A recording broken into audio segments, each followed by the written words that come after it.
The money was never about the money. I want to make that clear before I tell you what happened. Because if you hear this story and think I'm just some bitter old man chasing down a few $100s a month, you'll miss the point entirely. I'm 63 years old. My knees have been shot since I was 50, the result of 31 years pouring concrete and hauling lumber for a construction company out of Boise. I retired 4 years ago when my doctor told me that one more bad fall on a job site would put me in a wheelchair permanently. So I retired, moved into a smaller place, started living carefully on my pension and Social Security, the way my wife and I had always planned to. My wife passed 2 years before I retired. Pancreatic cancer. She was gone in 4 months from diagnosis to the end, and I still haven't fully made peace with how fast it happened.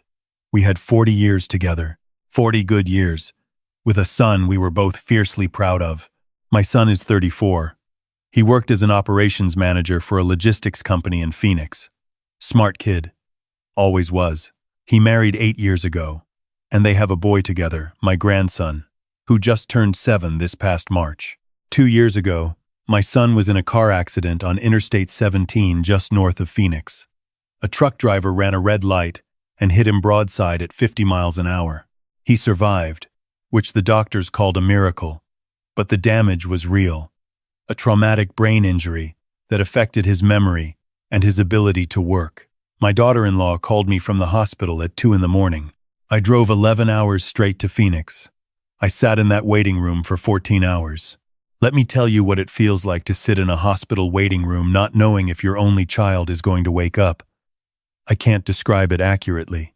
There's a kind of silence inside you that nothing fills. It's the loudest silence you'll ever hear. He woke up.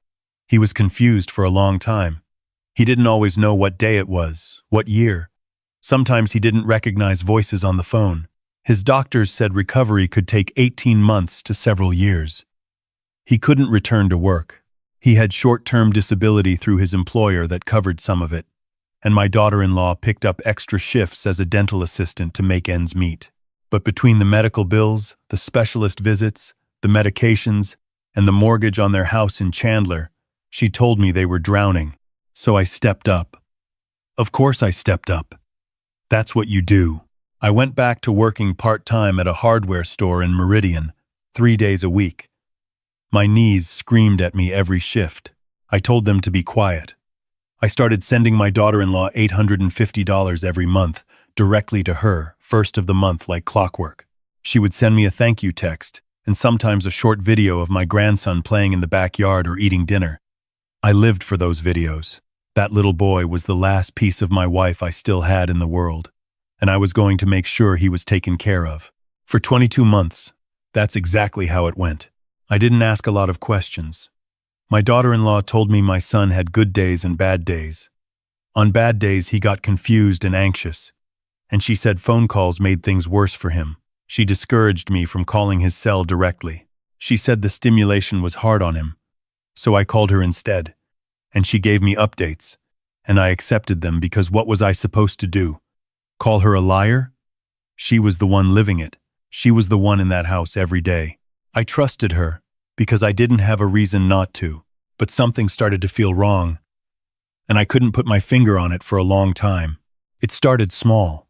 During video calls with my grandson, he sometimes said things that didn't quite line up with what my daughter-in-law had been telling me. Once he mentioned that his dad had taken him to a movie. I asked which one. He named an action film something loud and chaotic, completely inappropriate for a 7-year-old, and also something you would never take a person with a brain injury to, because that kind of sensory overload is exactly what neurologists warn against. When I brought it up to my daughter-in-law, she said my grandson had confused it with a cartoon they'd watched at home on a rainy Saturday. Maybe. Kids mix things up all the time. I told myself that. Then there was the medication. I knew my son was on a specific set of prescriptions, a mood stabilizer, an anti-seizure medication, and a blood thinner. My daughter-in-law mentioned them regularly, used them as one of the reasons the monthly expenses were so high. But one evening, she mentioned a drug by name that I happened to recognize because my wife had briefly been on the same medication before her cancer progressed. What I knew about that particular drug was that it was prescribed for anxiety management, not for traumatic brain injury recovery. It wasn't something I could prove meant anything. I filed it away. And then there was the phone call from my son's former coworker. He and my son had worked together for 6 years. He'd been at my son's wedding. I'd met him twice at company events. He called me on a Thursday afternoon in October, out of the blue, just to check in and ask how the recovery was going. We talked for a few minutes, and then he said something that stopped my heart completely. He said he was pretty sure he'd seen my son at a Cardinals game about 3 weeks earlier. Section 114. Upper deck. Right side. He'd called out my son's name, and the man had looked directly at him, looked him right in the eye, and then turned and walked away quickly in the opposite direction. He hadn't been moving like someone with any kind of neurological impairment. He'd been walking fast, with purpose, and he was laughing at something the person beside him had just said. I sat in my kitchen for a long time after that call ended. I told myself there were explanations. People with brain injuries have good periods. Maybe my son had been making real progress, and my daughter-in-law hadn't told me because she didn't want to get my hopes up and then have me disappointed. Maybe it hadn't even been him, my son's old friend hadn't gotten close enough to be certain. I cycled through every reasonable explanation I could build. But I also thought about 22 months of $850 payments. I thought about the videos that were always just short enough to not show much. I thought about not being able to call my son directly for nearly 2 years. I thought about my grandson saying Daddy took him to a loud action movie. I booked a flight to Phoenix the following Tuesday. I did not tell my daughter-in-law I was coming. I want to pause here and tell you what I felt during those days between that phone call and my flight, because I know some people would ask why I didn't just call her directly and demand answers. The truth is, I was terrified of being wrong. This woman had been caring for my son for almost 2 years. She was the mother of my grandson. If I accused her and I was wrong, I would damage something that could never fully heal. So I decided I needed to see for myself before I said a single word to anyone. I booked a cheap motel on Van Buren. I rented a car at the airport and drove out to Chandler at 7 in the morning on a Wednesday and parked down the block from their house, and I waited. At 8:45, my daughter-in-law's car backed out of the driveway. My grandson was in the backseat school drop-off, and she turned left down the street without looking in my direction. I waited another 40 minutes. At 9:22, the front door of the house opened. My son walked out. He was wearing jeans and a gray hoodie. He had a cup of coffee in one hand and his phone in the other. He stood on the front step for a moment, swiped at his screen a few times, and then walked to the mailbox at the end of the short front path, flipped through the mail, and went back inside. He walked with no limp. He moved with no hesitation. He looked at his phone with the easy focus of a man who has no trouble reading. I sat in that rental car for a very long time. I was crying. I'm not ashamed to say that. I was crying because my son was alive and well and healthy and recovered, and I had not been allowed to know it. I hired a private investigator the next morning. I found one through a referral service, explained what I needed: surveillance, photographs, financial documentation where legally accessible. He was professional, efficient, and by Friday afternoon, he had given me enough to understand the full picture. My son's recovery had been largely complete for over a year. He had been cleared by his neurologist 14 months prior to return to work in a limited capacity. The short-term disability payments from his employer had ended around the same time. My daughter-in-law had not told me any of this. My son had quietly returned to work, not at his old company, but remotely, doing project consulting, operating under a business entity set up in my daughter-in-law's maiden name. The income from that work was going into a joint account I had never heard of. The $850 I transferred every single month had been going into that same account. And then there was one more thing the investigator found, which was the part that made my hands shake when I read the report. A property listing their house in Chandler, listed off-market through a private sale agreement, set to close in 3 weeks. The proceeds, combined with what they had been accumulating, were being positioned for transfer. My grandson's school records had already been requested and pulled. They were planning to leave, with my grandson, to somewhere carefully undocumented. I called an attorney that Friday evening, an elder financial abuse attorney whose name I found through the State Bar referral service. She answered the phone herself, and she listened to everything I said, without interrupting me once. She told me what I already suspected: what had been done to me was prosecutable financial fraud and elder abuse under Arizona law. She also told me the timeline we were working against, and that we needed to move quickly if we were going to stop the house sale and intercept any transfer. I drove back to Chandler on Saturday morning. I did not go alone. I had my attorney on the phone, and I had called the Phoenix Police Department's Financial Crimes Unit the night before because my attorney had told me exactly who to call and what to say. 2 detectives were already parked 2 houses down when I pulled up to the curb. My daughter-in-law answered the door. The look on her face when she saw me, I'll carry that with me for the rest of my life. It wasn't guilt exactly. It was calculation. She was already 3 steps ahead in her mind, already deciding what version of the story she was going to tell. I didn't give her the chance. I said, I know he's recovered. I know about the account. I know about the house sale. And I know what you're planning to do with my grandson. My son appeared in the hallway behind her. He looked different than he had from the windshield of that rental car. Smaller somehow. That morning through the windshield, he had been a man completely at ease. This was a man who had just been caught, and his face moved through about 6 different things in 4 seconds before landing on something I recognized as shame. The detectives were already coming up the front path when my daughter-in-law reached for the door to close it. I want to tell you what my son said to me, because this is the part that still keeps me awake sometimes at night, and I think you deserve to hear it straight. There was a moment just a few seconds after the detectives had separated them, and it was just my son and me standing in the hallway of his house. He looked at me and he said, I was going to pay you back, Dad. Every dollar. I looked at my son for a long time without saying anything. I thought about his mother. I thought about what her face looked like the day he was born and the way she used to talk about him when he wasn't in the room, with this quiet pride that she never quite showed him directly because she didn't want him to get a big head. I thought about 31 years of concrete work and bad knees and part-time hardware store shifts at 63 years old. I thought about sitting in a waiting room for 14 hours, not knowing if he was going to survive. I thought about videos of my grandson that were always just short enough to not show much. I said, I know you were.